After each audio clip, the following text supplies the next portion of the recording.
For 0.6 million years ago, the Earth was a different place. The world's coasts shimmered with shallow seas, and vast plains stretched farther than the eye could see.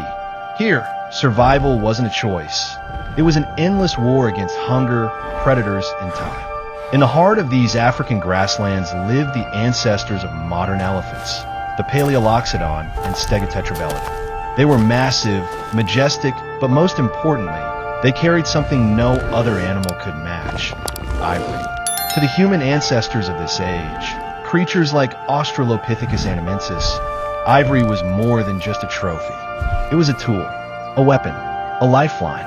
When predators stalked the tall grass, saber-toothed cats with fangs like knives, ivory became a shield.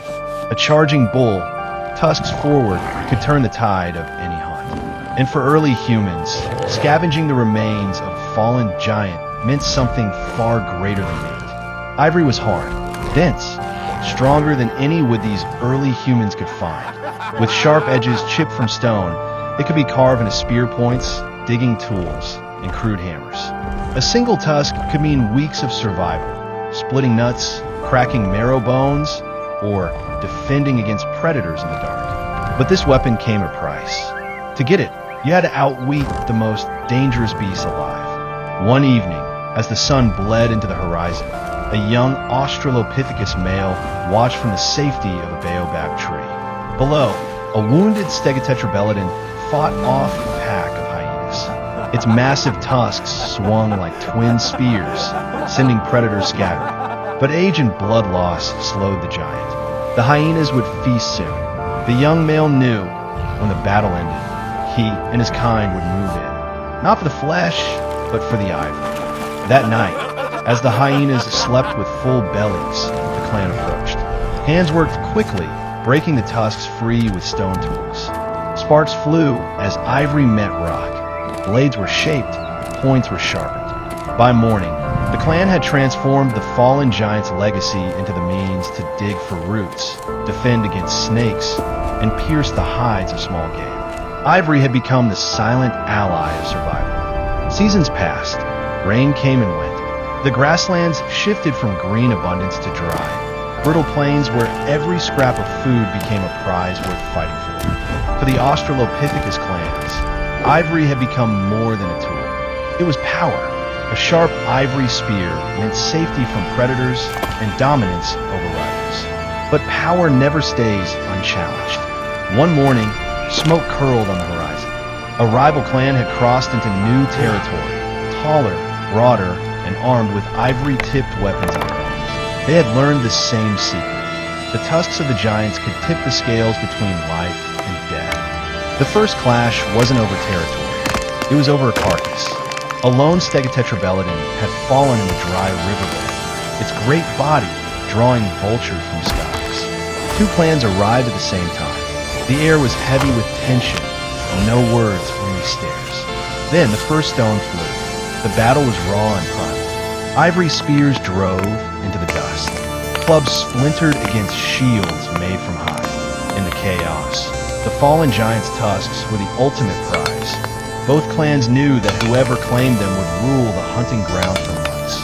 By sunset, the ground was painted red. One clan limped away, empty-handed. The victors dragged the tusks back to their shelter, the spoils of war resting heavy on their shoulders.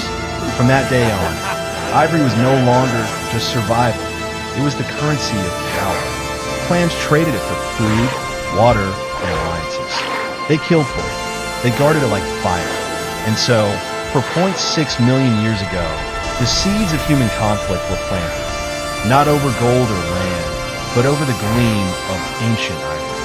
Months after the Great Battle, the victors grew bold. With ivory in their hands, they were no longer scavengers hiding in shadows. They became hunters. At first, the tusks were simply sharpened into points, deadly enough to pierce hide, but heavy and clumsy. Then came a moment of quiet brilliance.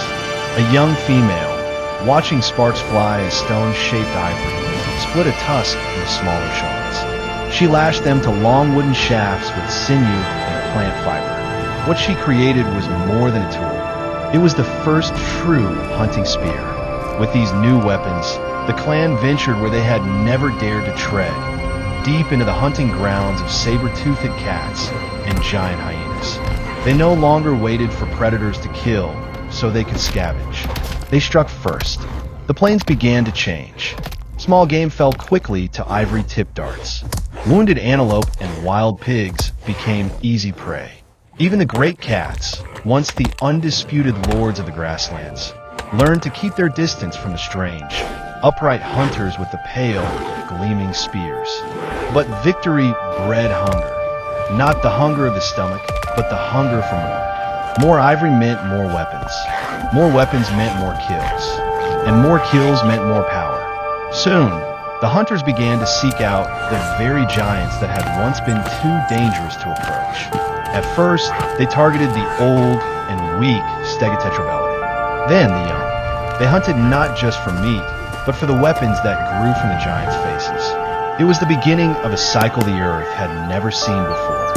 Humans shaping their destiny, not with thong or claw, but with the cold, unyielding edge of ivory. And as the clan's spears glinted in the sun, a shadow fell across the future, a warning that every great advantage comes with a cost. The dry season came early that year. The rivers shrank to muddy threads. The wind carried dust instead of rain. And across the plains, the great herds of Stegotetrabellidae began to vanish. For generations, ivory had been the lifeblood of the clans. It built weapons. It fed families. It decided who ruled and who obeyed. But in their hunger for power, the hunters had taken more than they needed. Now, the giants were gone, and with them, the source of their strength.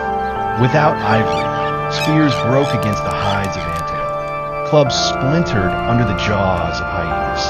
The predators, once kept at bay, crept closer each night, drawn by the smell of fear and weakness.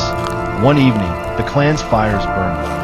In the distance, the shadows of saber-toothed cats circled in the moonlight. The hunters gripped what few ivory-tipped weapons remained, cracked, dulled, and brittle. They knew the truth.